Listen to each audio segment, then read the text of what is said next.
ஆக்கி அருள் புரிவானாக. எதிர்வரக்கூடிய ஹிஜ்ரியிலே ஒரு மாற்றத்தை அல்லாஹு தஆலா தந்து அருள் புரிவானாக.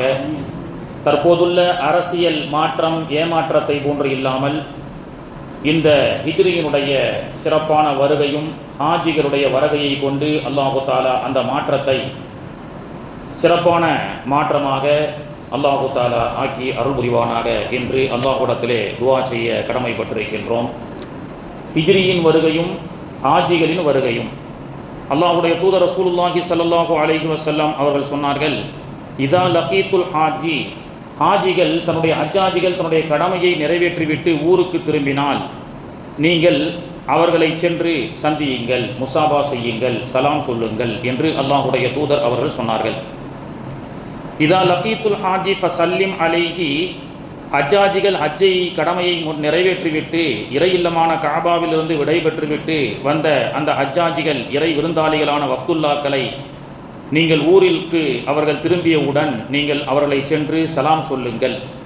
அப்படி சலாம் சொல்வதால் என்ன கிடைக்கும் அப்படி என்பதையும் அல்லாஹ்வுடைய தூதர் அவர்கள் சொன்னார்கள். அப்படி ஹஜ்ஜிக்கு சென்று வந்த ஹாஜிகளை அவர்கள் திரும்பி வந்ததற்கு பிறகு ஊரிலே இருக்கக்கூடியவர்கள் பொதுமக்கள் அவர்களோடு சந்தித்து முசாபா செய்து சலாம் சொன்னால் மஃபூருன், அவர்களுடைய சந்தித்தவருடைய பாவங்கள் மன்னிக்கப்படும் என்றார்கள் அல்லாஹ்வுடைய தூதர் ஸல்லல்லாஹு அலைஹி வஸல்லம் அவர்கள்.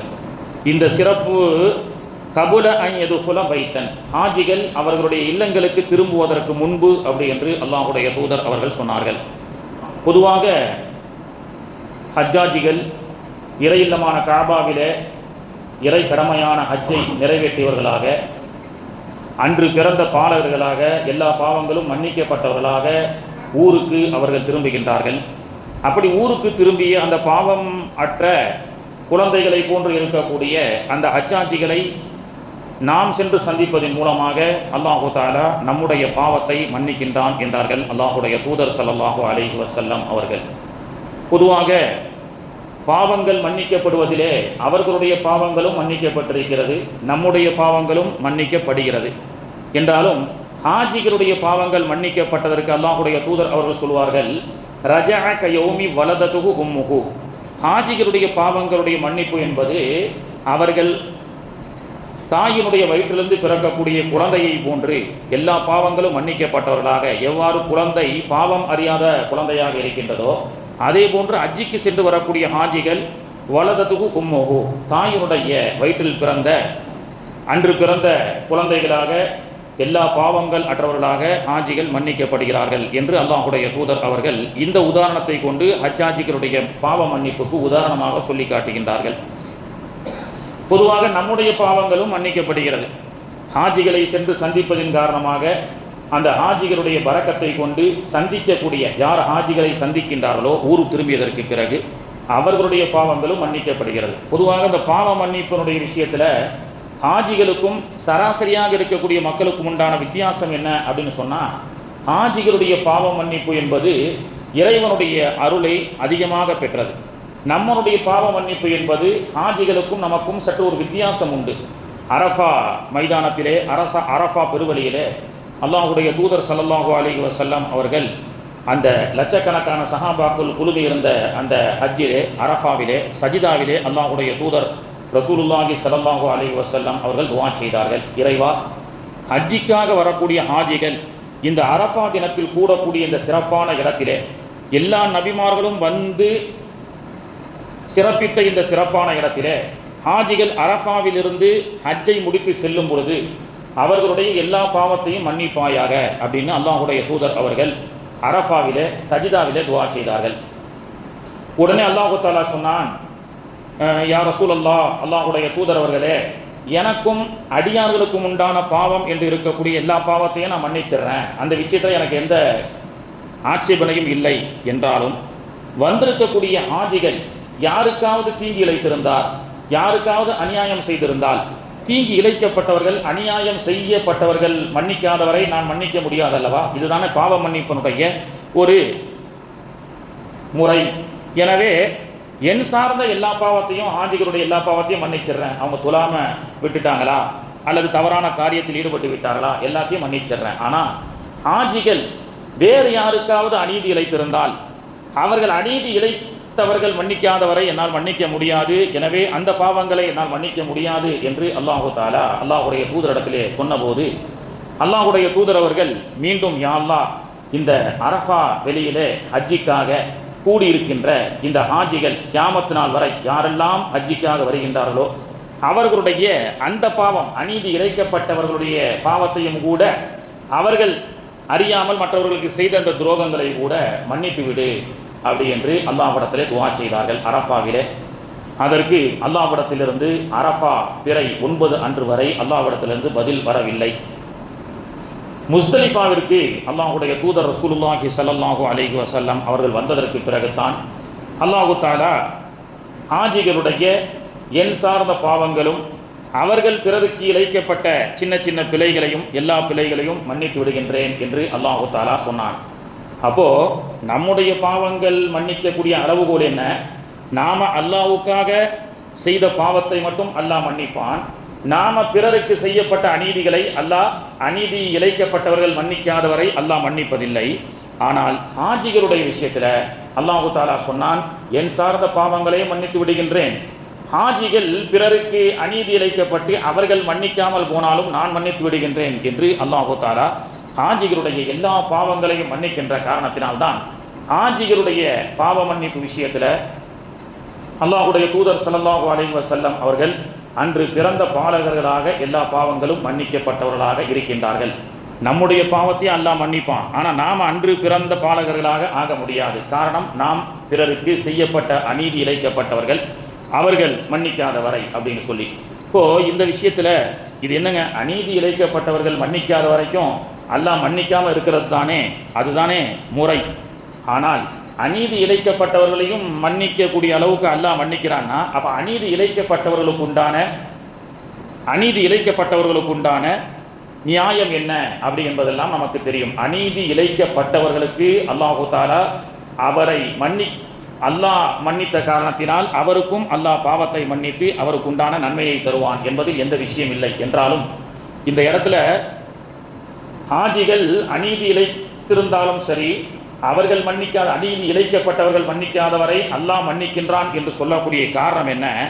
ஹாஜிகளுடைய விஷயத்திலே பெருமானார் ஸல்லல்லாஹு அலைஹி வஸல்லம் அவர்கள் வைத்த நம்பிக்கை, எப்பொழுதும் ஹாஜிகள் ஒருபோதும் அடுத்தவருக்கு அநீதி இழைக்க மாட்டார்கள்.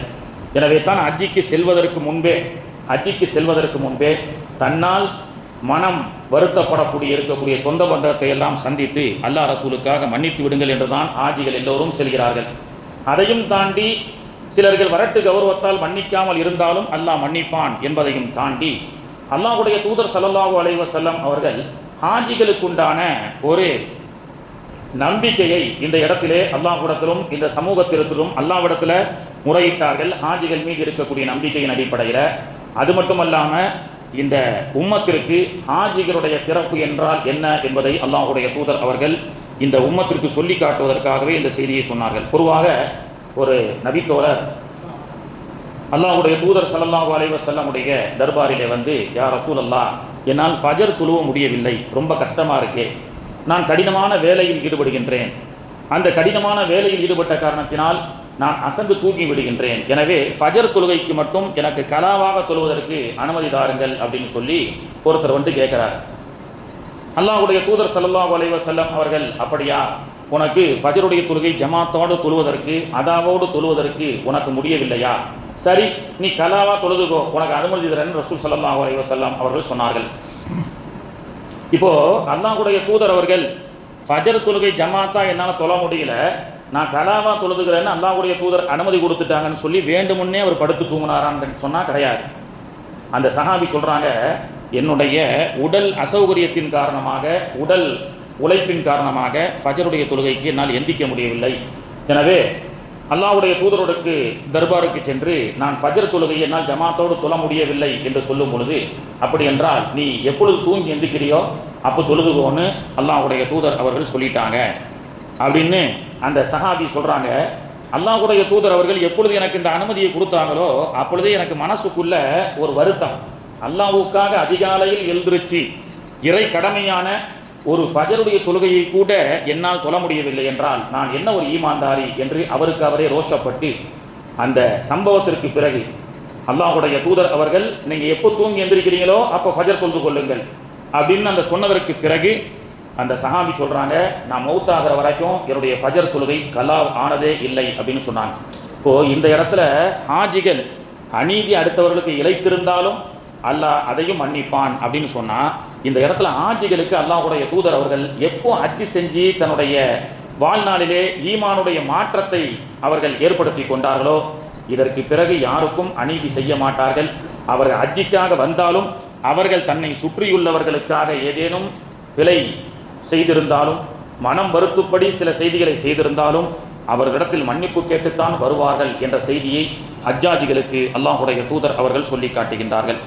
எனவே தான் ஹாஜிகள் இதா லகீத்துல் ஹாஜிகள் ஊருக்கு திரும்பியதற்கு பிறகு ஃபசல்லிம் அலைஹி அவர்களிடத்தில் நீங்கள் சலாம் சொல்லுங்கள், உங்களுடைய பாவங்கள் மன்னிக்கப்படும் என்றார்கள். ஹாஜிகளை சென்று முசாபா செய்து சந்தித்தால் நம்முடைய பாவங்களும் மன்னிக்கப்படும் என்றார்கள் அல்லாஹ்வுடைய தூதர் ஸல்லல்லாஹு அலைஹி வஸல்லம் அவர்கள்.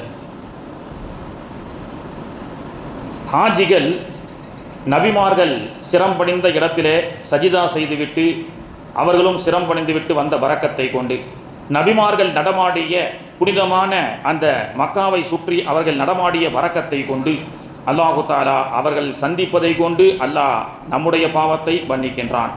காபாவை பார்த்து ஆனந்த பரவசம் அடைந்த அந்த ஹாஜிகள் கண் குளிர காபாவை பார்த்த அந்த ஹாஜிகளை பார்ப்பதை கொண்டு அல்லாஹு தஆலா நமக்கு ஈமானிலே ஒரு வெளிச்சத்தை தருகின்றான். கல்பில் நிறைந்த மாநபி அவர்களை சலாம் சொல்லிவிட்டு மாநபி அவர்களை சந்தித்துவிட்டு மதினமா நகரத்திற்கு சென்று நம்முடைய ஊருக்கு வரக்கூடிய ஹாஜிகளை நாம் தழுவி முசாபா செய்வதை கொண்டு அல்லாஹு தஆலா நம்முடைய பாவத்தை அல்லாஹ் மன்னிக்கின்றான். அல்லாஹ் படைப்பினங்களின் மூலமாக சில அற்புதத்தை வெளிப்படுத்தி காட்டுவான்.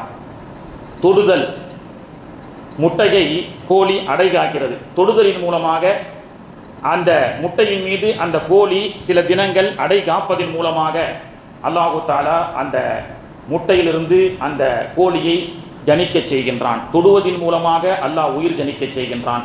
பார்வையின் மூலமாக அல்லாஹ் உயிர் ஜனிக்க செய்கின்றான். ஒரு மீன் ஒரு ஆண் மீன் ஒரு பெண் மீனை இச்சையோடு பார்க்கிறது. இந்த பார்வையில் அந்த பெண் மீன் கருவுற்று குட்டிகளை பெற்றெடுக்கின்றது.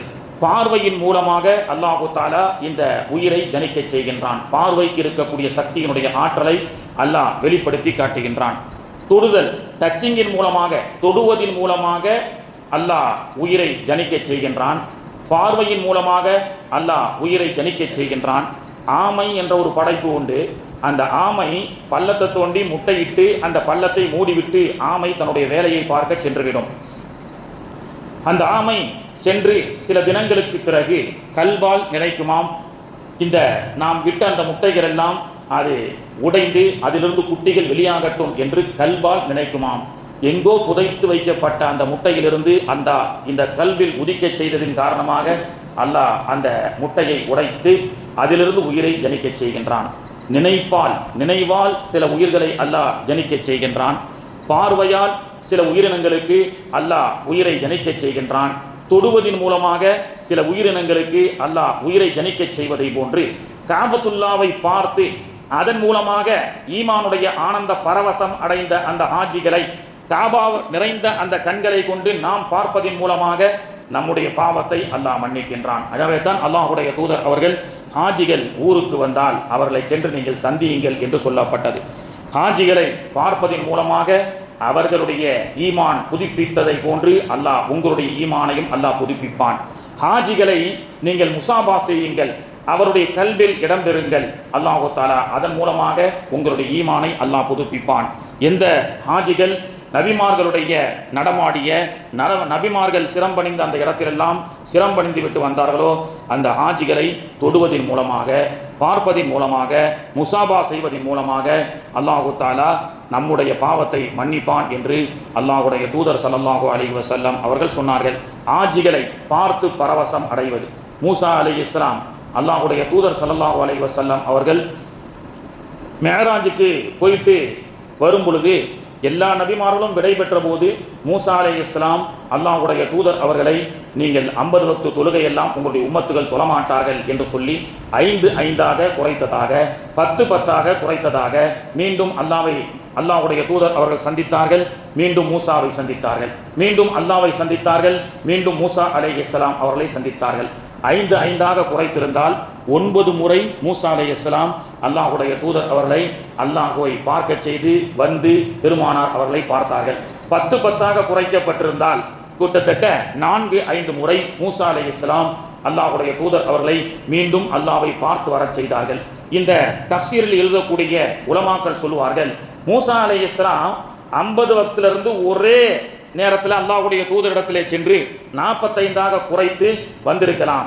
ஏன் மீண்டும் மீண்டும் 9 முறையோ அல்லது 5 முறையோ மீண்டும் மீண்டும் அனுப்பி மூசா அலைஹிஸ்ஸலாம் பார்த்து ஆனந்த பரவசம் அடைந்தார்கள் என்றால், மூசா அலைஹிஸ்ஸலாமுக்கு ஆசை அல்லாஹ்வை பார்க்க வேண்டும் என்று. அந்த ஆசையை அவர்களால் பெற முடியவில்லை.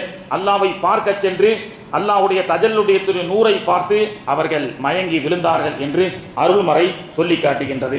அப்படி தன்னால் அல்லாஹ்வை பார்க்க முடியவில்லை, தனக்கு பிறகு வந்த உத்தம நபிகள் நாயகம் ரசூலுல்லாஹி ஸல்லல்லாஹு அலைஹி வஸல்லம் அவர்கள் அந்த பாக்கியத்தை பெற்றிருக்கின்றார்கள்.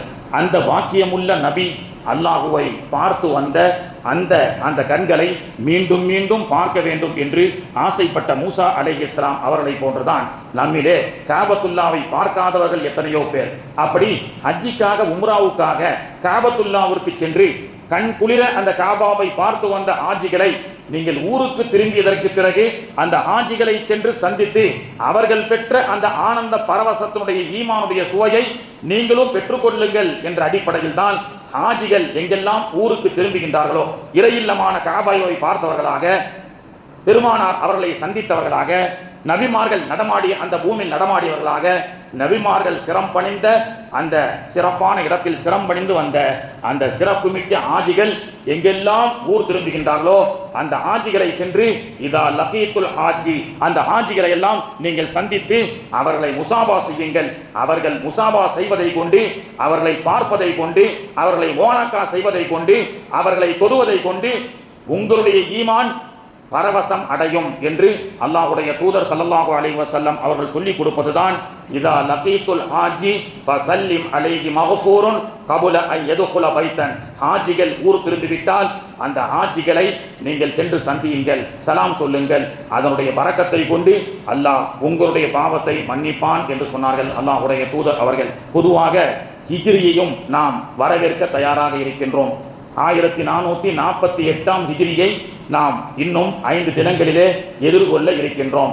அந்த ஹிஜ்ரியினுடைய அந்த வருகையும் ஹாஜிகளுடைய வருகையும் நமக்கு மிகப்பெரிய ஒரு வாழ்க்கையினுடைய லட்சியத்தினுடைய மாற்றமாக அமைய வேண்டும் என்பது இந்த தினங்களிலே நாம் சிந்திக்கக்கூடிய ஒரு செய்தியாக இருக்கிறது. ஏனென்றால் அல்லாஹ்வுடைய தூதர் அவர்கள் சொன்னார்கள், வருடம் முழுக்க பரக்கத்தா வருமானம் வரணும்னு நினைக்கிறவங்க வருட துவக்கத்தில் இந்த செயலை செய்யுங்கள், வருடம் முழுக்க அல்லாஹ் பரக்கத்தாக்கி வைப்பான்னு சொன்னாங்க. அல்லாஹ்வுடைய தூதருடைய சத்திய வாக்கு. வருடம் பிறக்கும் பொழுது முஹர்ரமுடைய மாதம் துவங்கிவிட்டால் இன்னும் 5 நாட்களிலே ஏறக்குறைய செவ்வாய்க்கிழமை துவங்கும். அல்லாஹ்வுடைய தூதர் அவர்கள் சொன்னார்கள், மன் வஸா அலா அஹ்லிஹி யௌமுல் ஆஷூரா, முஹர்ரமுடைய மாதம் வந்துவிட்டால், குறிப்பாக ஆஷூரா முஹர்ரமுடைய 10 வந்துவிட்டால் நீங்கள் உங்களுடைய குடும்பத்திற்காக தாராளமாக செலவு செய்யுங்கள், நிறைய தர்மம் செய்யுங்கள். இந்த துல்ஹஜ்ஜுடைய மாதம் என்பது வருடத்தினுடைய இறுதி, அதுவும் தர்மத்தை சொல்லிக் கொடுக்கிறது, தியாகத்தை சொல்லிக் கொடுக்கிறது. வருடத்தினுடைய துவக்கம் ஹிஜ்ரி, அதுவும் தர்மத்தை சொல்லிக் கொடுக்கிறது, தியாகத்தை சொல்லிக் கொடுக்கிறது. இப்போ வருடம் முழுக்க எனக்கு மன உளைச்சல் இல்லாம நல்ல பரக்கத்து வரணும், சில ஏமாற்றங்கள் இல்லாமல் நான் நஷ்டமடையாமல் இருக்க வேண்டும். வருடம் முழுக்க மருத்துவமனை சோதனை, வீணான செலவுகள், அலட்சியத்தால் வியாபாரத்தில் ஏற்படக்கூடிய நஷ்டங்கள், அலட்சியத்தால் வியாபாரத்தில் ஏற்படக்கூடிய நஷ்டங்கள், அரசாங்கத்தால் ஏற்படக்கூடிய நஷ்டங்கள், இவைகளை விட்டும் என்னுடைய வியாபாரம் பரக்கத்தா இருக்கணும், செழிப்பா இருக்கணும்னு நினைச்சீங்கன்னா அல்லாஹ்வுடைய தூதர் அவர்கள் சொன்னார்கள், முஹர்ரமுடைய மாதத்திலே மன் வஸா அலா அஹ்லிஹி யௌமுல் ஆஷூரா, யார் முஹர்ரமுடைய மாதத்திலே குறிப்பாக ஆஷுரா தினத்திலே உறவினர்களுக்காக தாராளமாக செலவு செய்வார்களோ, தர்மம் செய்வார்களோ, வஸஅல்லாஹு அலைஹி சாயிர சனதன், வருடம் முழுக்க அவருக்கு அல்லாஹ் பரக்கத்தான வாழ்க்கை தருவான் என்றார்கள் அல்லாஹ்வுடைய தூதர் ஸல்லல்லாஹு அலைஹி வஸல்லம் அவர்கள். அப்போ முஹர்ரமுடைய மாதத்தினுடைய துவக்கம் கூட பொருளாதார மேம்பாட்டு முன்னேற்றத்தை பற்றி தான் நமக்கு சொல்லிக் கொடுக்கிறது. அதே போன்று ஹாஜிகள், அல்லாஹுடைய தூதர் அவர்கள் சொன்னார்கள், ஹாஜிகள் ஹஜ்ஜிக்காக செலவழிக்கப்பட்ட அந்த தொகை என்பது அதிலே அல்லாஹ் பரக்கத் செய்வான் என்றார்கள் அல்லாஹுடைய தூதர் அவர்கள். இப்போ ஹாஜிகளுடைய வருகையும் பரக்கத்து தான். ஹாஜிகள் என்றும் ஏழையாக மாட்டார்கள் என்றார்கள் அல்லாஹுடைய தூதர் ஸல்லல்லாஹு அலைஹி வஸல்லம் அவர்கள். இப்போ ஹஜ்ஜிக்காக சென்ற ஹாஜிகளும் ஏழையாக கூடாது. முஹர்ரமுடைய மாதத்தில் அடைந்த எல்லா தன்னுடைய உம்மத்தை சார்ந்த மக்களும் இந்த முஹர்ரமுடைய மாதத்திலே சிறப்பான தர்மங்கள் செய்வதன் மூலமாக அல்லாஹ் அவர்களுக்கும் வருடம் முழுக்க பரக்கத்தான வாழ்க்கையை தரட்டும் என்று அல்லாஹுடைய தூதர் ஸல்லல்லாஹு அலைஹி வஸல்லம் அவர்கள் நமக்கு சொல்லி காட்டுகின்றார்கள். பொதுவாக அல்லாஹ் நமக்கு ஒரு செய்தியை சொல்கிறான். அந்த செய்தி சம்பந்தமாக நாம் ரொம்ப அலட்சியமாக இருக்கிறோம். வஅஇது லஹும் மஸ்ததஅதும் மின் குவ்வா, உங்களால் இயன்ற அளவுக்கு உங்களுடைய பலத்தையும் திறமைகளையும் வளர்த்து கொள்ளுங்கள் அப்படின்னு அல்லாஹ் தஆலா சொல்கிறான். உங்களால் முடிந்தவரை உங்களுடைய பலத்தையும் திறமைகளையும், ஸ்கில்ஸ்ன்னு சொல்கிறாங்கல்ல, ஸ்கில்ஸ் சம்பந்தப்பட்ட திறமைகளை நீங்கள் வளர்த்து கொள்ளுங்கள். ஏனென்றால் அப்படி வளர்த்து கொண்டால் மட்டுமே உங்களுக்கு எதிராக இருக்கக்கூடிய சூழ்ச்சியை விட்டும் நீங்கள் பாதுகாப்பாக தப்பித்துக் கொள்ள முடியும் என்று அல்லாஹ் தஆலா சொல்கின்றான். இந்த ஆயத்தினுடைய பின்னணியினுடைய தஃசீரில் நமக்கு சொல்லிக் கொடுக்கின்றார்கள். நம்முடைய பலத்தை திறமைகளை வளர்த்து கொள்ள வேண்டும் என்றால் இந்த பலம் என்பது ஒற்றுமை என்ற பலத்தை நாம் பலமாக்கிக் கொள்ள வேண்டும். பொருளாதார ரீதியாக நம்மை நாம் பலப்படுத்திக் கொள்ள வேண்டும். கல்வி ரீதியாக நம்மை நாம் பலப்படுத்திக் கொள்ள வேண்டும். அரசியல் ரீதியாக நம்மை நாம் பலப்படுத்திக் கொள்ள வேண்டும். பாதுகாப்பு ரீதியாக நம்மை நாம் பலப்படுத்திக் கொள்ள வேண்டும் என்று அல்லாஹ் தஆலா சொல்கின்றான். கல்வியின் ரீதியாகவும் நீங்கள் உங்களை பலப்படுத்திக் கொள்ளுங்கள், அரசியல் ரீதியாக உங்களை நீங்கள் பலப்படுத்திக் கொள்ளுங்கள் என்று சொல்லப்பட்டது. அப்படி 10 ஆண்டுகள் சொந்த ஊர் மக்களுக்கு இந்த மார்க்கத்துடைய பிரச்சாரத்தை செய்த மாணவி ஸல்லல்லாஹு அலைஹி வஸல்லம் அவர்கள் 10 ஆண்டுகள்ல மக்காவிலே பட்ட துன்பங்கள் கடினம். ஒரு அர்க்கம் ரலியல்லாஹு அன்ஹுவுடைய வீட்டில் 4 செவத்துக்குள்ள தான் கலிமாவை உச்சரிக்க முடியும். வெளியில் சென்று மக்காவிலே பகிரங்கமாக அவர்களால் கலிமா சொல்ல முடியாது. அவ்வளவு எதிர்ப்புகள் இருந்தது. குர்ஆனை சத்தமாக மக்காவிலே ஆரம்ப காலத்தில் ஹிஜ்ரத் செய்வதற்கு முன்பு சொல்ல முடியாது. இப்படிப்பட்ட காலகட்டத்தில் தான் அல்லாஹ் தஆலா 10 ஆண்டுகளாக அடிமையாக வாழ்ந்து கொண்டிருக்கக்கூடிய நீங்கள், மக்காவிலே பெரும் துயரத்தை அனுபவித்துக் கொண்டிருக்கக்கூடிய நீங்கள் சுதந்திர காற்றை சுவாசிக்க வேண்டும் என்றால் மக்காவிலிருந்து மதீனாவுக்கு ஹிஜ்ரத் செய்து செல்லுங்கள் என்று அல்லாஹ் சொன்னான். என்று ஹிஜ்ரத் செய்து புறப்பட்டார்களோ அப்பொழுதுதான் சுதந்திர காற்றை அந்த சஹாபாக்கள், இந்த சமூகம் சுவாசிக்க ஆரம்பித்தது. அப்பொழுதுதான் சொந்தமாக குபா என்ற பள்ளிவாசலை கட்டி ஜமாத்தோடு தொழுகைக்கான அந்த சுதந்திரம் கிடைத்தது. அப்பொழுதுதான் ஹிஜ்ரத்துக்கு பிறகுதான் ஜும்மா பள்ளி என்று சொல்லக்கூடிய முதல்ல ஜும்மா பகிரங்கமாக தொழக்கூடிய, பாங்கு சொல்லி தொழக்கூடிய ஒரு சுதந்திரம் கிடைத்தது. ஹிஜ்ரத்துக்கு பிறகுதான் கல்வி சார்ந்த முன்னேற்றம் இந்த சமூகத்திற்கு வந்தது. ஹிஜ்ரத் என்பது ஒரு மாற்றம் தான். ஆனால் அந்த மாற்றம் என்பது இந்த சமூகத்தினுடைய ஏமாற்றமாக இருக்கவில்லை. இன்றைய அரசியல் களத்தை போன்று மாற்றம் என்பது முன்னேற்றமாக இல்லை, ஏமாற்றமாகவே இருக்கக்கூடிய ஒரு காலமாக இன்றைய அரசியல் களம் இருக்கிறது அல்லவா. எல்லா மக்களும் என்ன விரும்புறாங்க? மாற்றம் வேண்டும். எதனால்? ஆட்சி மாற்றம் வேண்டும், பெண்களுக்கு பாதுகாப்பு வேண்டும், பொருளாதார ரீதியாக நாங்கள் முன்னேற வேண்டும், கல்வி ரீதியாக நாங்கள் முன்னேற வேண்டும் என்றெல்லாம் மாற்றம் என்று சமீப காலத்தில் இன்னைக்கு மக்களுக்கு ஏமாற்றமே மிஞ்சி இருக்கப்படக்கூடியதாக ஹிஜ்ரத் இருக்கவில்லை. 10 ஆண்டுகள் பட்ட கஷ்டத்திற்கு ஒரே ஒரு ஹிஜ்ரத்துடைய மாற்றம். அல்லாஹ்வுடைய தூதரும் சஹாபாக்களும் தியாகம் செய்து மக்காவிலிருந்து மதீனாவுக்கு என்று புறப்பட்டு சென்றார்களோ அதற்கு பிறகு மிகப்பெரிய மாற்றம், கல்வியில் மாற்றம். இன்னைக்கு நம்முடைய சமூகம் ஏதோ ஒரு எலெக்ஷன், அதனுடைய முடிவு, அது சார்ந்த பிரச்சனைகள், இது மட்டுமே சமூகத்தினுடைய முன்னேற்றம் என்று நாம் நினைத்துக் கொண்டிருக்க கூடாது. நம்முடைய சமூகம் இன்னும் மிகப்பெரிய இலக்கை நோக்கி செல்லக்கூடிய ஒரு சூழல். ஏனென்றால் அல்லாஹ்வுடைய கட்டளை கல்வி சார்ந்த முன்னேற்றம் உங்களுக்கு வேண்டும், அதற்கு பிள்ளைகளை நல்ல படிக்க வையுங்கள். அரசியல் சார்ந்த முன்னேற்றம் வேண்டும், அதில் சார்ந்து நீங்கள் ஒற்றுமையாக இருங்கள். அது மட்டுமல்லாமல் பொருளாதார ரீதியாக உங்களுடைய முன்னேற்றம் இருக்க வேண்டும். அப்படி இல்லை என்றால், இந்த முன்னேற்ற பலத்தை நீங்கள் ஏற்படுத்திக் கொள்ளவில்லை என்றால் உங்களுக்கு எதிராக இருக்கக்கூடிய சூழ்ச்சியில் நீங்கள் அந்த வலையில் பலகீனப்பட்டு விடுவீர்கள், சிக்கி என்று அல்லாஹ் தஆலா குர்ஆனிலே சொல்லி காட்டுகின்றான். அதன் அடிப்படையில் இன்னைக்கு கல்வி, கார்ப்பரேட் திட்ட கல்வியால் இன்னைக்கு கல்வி எட்டாக்கணி ஆக்கப்பட்டு பிள்ளைகளுடைய எதிர்கால கல்வி கேள்விக்குறியாக ஆக்கப்பட்டிருக்கிறது. பொருளாதாரம் இலும நாட்டிகளுடைய கையாலாகாத பொருளாதாரத்தினுடைய அந்த நக்சுக்கு சூழ்ச்சியால் இன்னைக்கு பொருளாதாரம் பின்னடைவுக்கு சென்றிருக்கின்றது. அரசியல்வாதிகள் பிரித்தாளும் சூழ்ச்சிகளால் நம்மை அரசியல் முன்னேற்றத்திற்கு தடையாக இருக்கக்கூடிய சூழ்ச்சிகள் எல்லாம் நமக்கு பின்னப்படுகிறது. நம்முடைய சமூகத்திற்கு தேவையான கல்வி, பொருளாதாரம், அரசியல், இந்த மூன்றில் நாம் பலப்படுத்திக் கொள்ளவில்லை என்றால் நம்மை சூழ்ச்சியால் பின்னுவதற்கு இந்த உலகம் எல்லா காலத்திலும் ஒரு கூட்டம் தயாராக இருக்கும் என்பதை உணர்த்துவதற்காகத்தான் அல்லாஹு தஆலா வஅஇது லஹும் மஸ்ததஅது மின் குவத்தின் வ மின் ரிபாத்தில் கைலி துர்ஹிபூன பிஹி அதுவல்லாஹி வ அதுவக்கும் என்று உங்களுடைய பலத்தை நீங்கள் அதிகப்படுத்திக் கொள்ளுங்கள். கல்வி சார்ந்த, பொருளாதாரம் சார்ந்த, அரசியல் சார்ந்த ஒற்றுமை என்ற பலத்தை நீங்கள் பற்றி படித்து பிடித்துக் கொள்ளுங்கள் என்று அல்லாஹு தஆலா நமக்கு சொல்லி காட்டுகின்றான். இன்னைக்கு பெண்கள் பாதுகாப்பு மிகப்பெரிய கேள்விக்குறியாக இருக்கிறது என்று தேசம் முழுக்க சொல்லப்பட்டு கொண்டிருக்கின்றது. உமர் ரலியல்லாஹு அன்ஹு அவர்கள் சுமார் 12 ஆண்டுகளுக்கு மேலாக ஆட்சி செய்தார்கள். உமர் ரலியல்லாஹுடைய ஆட்சி காலத்திலே ஹஜ்ஜினுடைய காலம் வருகிறது. அப்படி ஹஜ்ஜினுடைய காலம் வரும் பொழுது ஒரு பெண்மணி கூஃபா ஈராக் தேசத்திலிருந்து ஹஜ் செய்வதற்காக தனியாக உமர் ரலியல்லாஹுடைய காலத்திலே வந்திருந்தார். அந்த கூஃபா ஈராக் தேசத்திலிருந்து மகரம் இல்லாமல் ஒரு பெண்மணி தன்னந்தனியாக அன்றைய காலகட்டத்திலே ஒட்டகத்திலோ குதிரையிலோ அந்த உமர் ரலியல்லாஹுடைய ஆட்சி காலத்தில் ஹஜ்ஜிக்காக வரும் பொழுது தன்னந்தனியாக வித்தவுட் மகரமாக ஒரு பெண்மணி இந்த ஆண்டு ஹஜ்ஜிக்கு வந்திருக்கின்றார்கள் என்ற அந்த செய்தி உமர் ரலியல்லாஹுடைய காதுக்கு சென்றது. அந்த பெண்ணை தேடி உமர் ரலியல்லாஹு அன்ஹு அவர்கள் தன்னுடைய தோழர்கள், சஹாபாக்களோடு, சிப்பாய்களோடு சென்றார்கள். அந்த பெண்மணி இடத்தில் கேட்டார்கள், எங்கிருந்து வருகிறீர்கள், எங்கிருந்து வந்தீர்கள் ஹஜ்ஜிக்கு? நான் கூஃபா ஈராக்கிலிருந்து வந்தேன். கிட்டத்தட்ட 18 கிலோமீட்டர் தொலைவிலே சில நாடுகளை கடந்து அந்த பெண்மணி பாலைவன அந்த வனாந்தர காட்டிலே பயணம் செய்து ஹஜ்ஜிக்காக வந்தார்கள் உமர் ரலியல்லாஹுடைய காலகட்டத்திலே.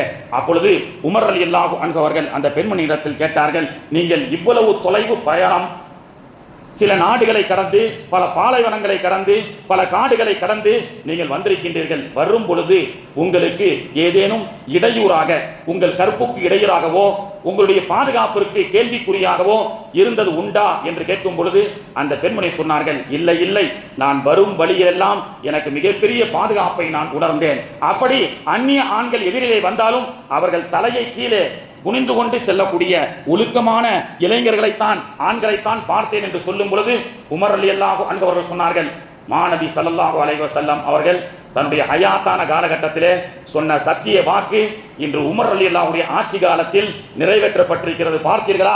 பெருமானார் அவர்கள் சொன்னார்கள், ஹிஜ்ரத் செய்து மதீனாவில் இருக்கும் பொழுது என் சமூகத்தை சார்ந்த பெண்களுக்கு உண்டான பாதுகாப்பு எப்படி தெரியுமா? அதற்கான உறுதி அளிக்கின்றேன் என்று பெருமானார் அவர்கள் சொன்னார்கள். என் சமூகத்திலே ஒரு காலம் வரும், கூஃபா தேசத்திலிருந்து ஒரு பெண்மணி தன்னந்தனியாக எந்த ஒரு ஆணுடைய இடையூறும் இல்லாமல் அவள் பாதுகாப்பான முறையில் கூஃபாவிலிருந்து ஹஜ்ஜிக்காக வருவாள் என்று பெருமானார் அவர்கள் சொன்ன சத்திய வாக்கு காலங்கள் 10 ஆண்டுகள் உருண்டோடியதற்கு பிறகும் அந்த பாதுகாப்பை உறுதி செய்து தான் இருக்கும் போது மட்டுமல்ல, தன்னை சார்ந்த நபர்களுடைய ஆட்சியின் கீழ் இருக்கும் வரை பெண்களுக்குண்டான பாதுகாப்பு பற்றி பெருமானார் ஸல்லல்லாஹு அலைஹி வஸல்லம் அவர்கள் உறுதி அளித்தார்கள். உமர் ரலியல்லாஹு அன்ஹு அவர்கள் தன்னுடைய தோழர்களோடு, சிப்பாய்களோடு உலகத்தில் 3/4 பாகம் ஆட்சி செய்யக்கூடிய உமர், உலகத்துடைய 3/4 பரப்பளவு மைல் சதுரடி உமர் ரலியல்லாஹுடைய ஆட்சி அதிகாரம். அப்படி உமர் ரலியல்லாஹு அன்ஹு அவர்கள் மதீனாவிலே சிப்பாய்களோடு வலம் வந்து கொண்டிருக்கும் பொழுது ஒரு வயசான மூதாட்டி ஓரத்திலிருந்து, ஓ உமரே அப்படி என்று ஒரு குரல் கொடுத்தார்கள். உமர் ரலியல்லாஹு அன்ஹு அவர்கள் திரும்பி பார்க்கின்றார்கள். ஓரத்தில் ஒரு வயதான கூன் விழுந்த ஒரு மூதாட்டி உமரை அழைக்கின்றார். ஒரு சிஎம்ஓ ஒரு பிஎம்ஓ ரோட்ல போகும் பொழுது ஓரத்தில் இருக்கக்கூடிய யாரையாவது அழைத்தால் அவருடைய அழைப்புக்கு பதில் கொடுக்க முடியுமா? அப்படியும் சில பேருக்கு பதில் கொடுத்து சால்வ போட்டா அதையெல்லாம் ஷார்ட்ஸ், இன்ஸ்டாகிராம் ரீல்ஸை போட்டு இன்னைக்கு தன்னுடைய பேரை வாங்கிக் கொள்கின்றார்கள். ஆனால் உமர் ரலியல்லாஹு அன்ஹு அவர்கள் அந்த மூதாட்டி அழைத்த பொழுது பவ்யமாக ஒட்டகத்திலிருந்து இறங்க அந்த மூதாட்டியை நோக்கி பணிவோடு செல்கின்றார்கள். இதையெல்லாம் ஆச்சரியமாக அந்த சிப்பாய்கள் பார்த்தார்கள். உமர் ரலியல்லாஹு பார்த்த அந்த அம்மா சொன்னாங்க, உமரே நல்லா இருக்கீங்களா, நல்லா இருக்கியா அப்படின்னு கேட்டாங்க. பேரப்பிள்ளை வயசு உமருக்கு. நல்லா இருக்கியா, நீ சின்ன வயசுல இருந்தே உன்னை எனக்கு தெரியும் அப்படி என்று சொல்லி கடைசியில் அந்த அம்மா சொன்னார்கள், அல்லாஹ் உனக்கு ஆட்சியை கொடுத்திருக்கின்றான், அல்லாஹ்வுக்கு பயந்து கொள் என்று சொன்னார்கள். அல்லாஹ்வை அஞ்சிக்கொள் உமரே. யாரை பார்த்து சொன்னார்? உமர். அல்லாஹ்வை அஞ்சிக்கொள் உமரே என்று சொல்ல பவ்யமாக அந்த பெண்மணி மூதாட்டியிலிருந்து விடைபெற்று உமர் ரலியல்லாஹு அன்ஹு அவர்கள் வர சிப்பாய்கள் கேட்டார்கள், இந்த வயசான மூமா இந்த அம்மா கூப்பிட்டதற்காக இவ்வளவு பெரிய ஹலீஃபா ஜனாதிபதி உமரே, நீங்கள் போய் பவ்யமாக செவியுற்றது எங்களுக்கு ஆச்சரியமாக இருக்கிறது என்று சொல்லும் பொழுது உமர் ரலியல்லாஹு சொன்னார்கள், அந்த அம்மா யார் தெரியுமாப்பா? அந்த அம்மா யார் தெரியுமா? சின்ன வயசுல அந்த அம்மாவுக்கும் அவங்களுடைய கணவனுக்கும் ஒரு சின்ன மன வருத்தம் ஏற்பட்டது. தன்னுடைய கணவனோடு சேர்த்து வைக்க சொல்லி அல்லாஹ்விடத்திலே துஆ செய்தார்கள். அல்லாஹ் குர்ஆனிலே ஆயத் இறக்கினான். கது சமி அல்லாஹு கௌலல்லதி துஜாதிலுக ஃபீ ஜௌஜிஹா 28வது ஜுஸ்னுடைய முதல் திருவசனம். அந்த பெண்மணியினுடைய அந்த வருத்தத்தை அல்லாஹ் செவியுற்றான் என்று அல்லாஹு தஆலா சொன்னான். அந்த பெண்மணி தன்னுடைய கணவனோடு சேர்த்து வைப்பதற்கு அல்லாஹ் அதுக்கு வரலாறு பெருசு. கணவனோடு சேர்த்து வைப்பதற்கு இறைவா என்னுடைய கணவனோடு சேர்த்து வைன்னு அந்த அம்மா சொன்ன அந்த வார்த்தையை அல்லாஹ் செவியுற்று அவர்களை சேர்த்து வைத்தான். அதைத்தான் அல்லாஹு தஆலா சொல்றான். அந்த ஆயத்திற்கு காரணமாக இருந்த அந்த அம்மா, அல்லாஹ்வே அந்த அம்மா கூப்பிட்டதற்கு அதற்கு பதில் சொல்லிவிட்டேன், அந்த அம்மாவுடைய வார்த்தையை நான் கேட்டேன் என்று குர்ஆனிலே சொல்ல, இந்த உமர் எம்மாத்திரம் அல்லாஹ் கேள்வியுற்ற அல்லாஹ் கேட்ட அந்த பெண்மணியுடைய குரலை இந்த உமர் கேட்பதற்கு என்ன தயக்கம்? அல்லாஹ்வே அந்த அம்மாவுடைய பேச்சை கேட்டானே என்று ஒரு பெண்மணியினுடைய ஒரு அழுகுரலை அல்லாஹ் கேட்டதாகவும் அந்த அழுகைக்கான சொல்யூஷனை அல்லாஹு தஆலா செய்ததாக அருள்மறையிலே நமக்கு சொல்லி காட்டுகின்றான். கண்ணியத்திற்குரியவர்களே, இதுதான் மாற்றம். பெண்களுக்கான பாதுகாப்பினுடைய மாற்றம் ஹிஜ்ரத்திற்கு பிறகு, பொருளாதார முன்னேற்றத்துக்கு உண்டான மாற்றம் ஹிஜ்ரத்துக்கு பிறகு, ஹஜ்ஜி சுதந்திரமாக செய்வதற்குண்டான மாற்றம் ஹிஜ்ரத்துக்கு பிறகு, 10 ஆண்டுகளுக்கு பிறகு நடைபெற்ற ஒரு மாற்றம் என்பது இன்று வரை 200 கோடி முஸ்லிம்களால் பாதுகாக்கப்படக்கூடிய முன்னேற்றப்படக்கூடிய ஒரு வழியில் நாம் வாழ்ந்து கொண்டிருக்கின்றோம் என்றால் 10 ஆண்டுகளுக்கு பிறகு ஹிஜ்ரத் என்று செய்யப்பட்ட ஒரு மாற்றம் தான் இவ்வளவு பெரிய முன்னேற்றத்துக்கு காரணமாக இருக்கின்றது. கண்ணியத்திற்குரியவர்களே, எனவே மாற்றம் என்பது ஒரு முன்னேற்றமாகத்தான் இருக்க வேண்டுமே தவிர மாற்றம் பொதுமக்களுக்கு மத்தியில் ஏமாற்றமாக இருக்கக்கூடாது. நம்ம சர்வசாதாரணமா இந்த ஆட்சி பிடிக்கலங்க, ஒரு மாற்றத்திற்காக வேற கட்சிக்கு ஓட்டு போடலாம்னு சொல்லி இந்திய அளவில் போடுறோம். இன்னைக்கு 4400 நாட்களை தாண்டி இந்த தேசத்தை ஆளக்கூடிய ஒரு பிரதமர்னு நம்முடைய பிரதமரை போற்றுகின்றோம்.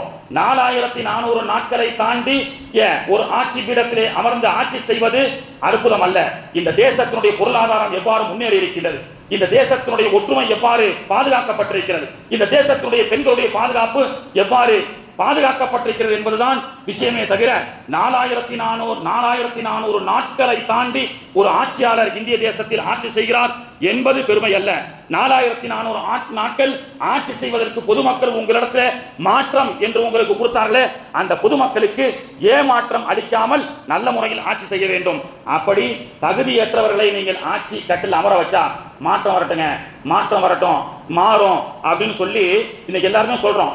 அல்லாஹ்வுடைய நாட்டத்தில் ஒவ்வொருத்தருக்கு அல்லாஹ் ஆட்சி பொறுப்பு கொடுக்குறான். அல்லாஹ் சொல்றான், அதே மாதிரி தகுதியற்ற ஆட்சியாளர்களை ஆட்சி பீடத்தில் அமரச் செய்தால், குர்ஆன் சொல்லக்கூடிய வசனம், இன்னல் முலூக்கல் அருள, குர்ஆன் சொல்லக்கூடிய வசனம், மாற்றம் வரட்டும்னு சொல்லி தகுதியுள்ளவர்களிடத்தில் ஆட்சியை கொடுத்தால் பிரச்சனை கிடையாது. தகுதியற்றவர்களிடத்தில் ஆட்சி அதிகாரத்தை கொடுத்தால், அவர்கள் ஆட்சி பீடத்தில் அமர்ந்தால் நிச்சயமாக தேசத்தினுடைய பலத்தை அளித்து விடுவார்கள், கண்ணியம் உள்ளவர்களை சிறுமைப்படுத்தி விடுவார்கள் என்று குர்ஆன் சொல்லக்கூடிய வசனம்.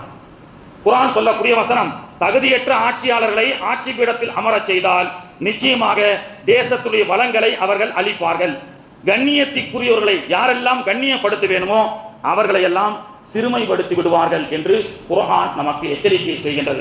எல்லா வகையிலும் நம்முடைய மேம்பாட்டை மட்டுமே நோக்கமாக கொண்டு கல்வி, பொருளாதாரம், அரசியல் போன்ற இந்த களத்தில் நாம் பலமுள்ளவர்களாக இருக்க வேண்டும் என்றால் நமக்கு மத்தியில் ஒற்றுமை வேண்டும். நமக்கு மத்தியில் எதிர்கால சமூகத்திற்கு நல்ல தரமான கல்வியை கொடுக்கக்கூடிய ஒரு முக்கியமான காலகட்டத்தில் இருக்கின்றோம். அல்லாஹ்வும் அதைத்தான் நமக்கு சொல்லி காட்டுகின்றான். எல்லா மாற்றமும் வருகின்ற ஹிஜ்ரத்துடைய மாற்றம் நமக்கு முன்னேற்றத்தை தர வேண்டும்.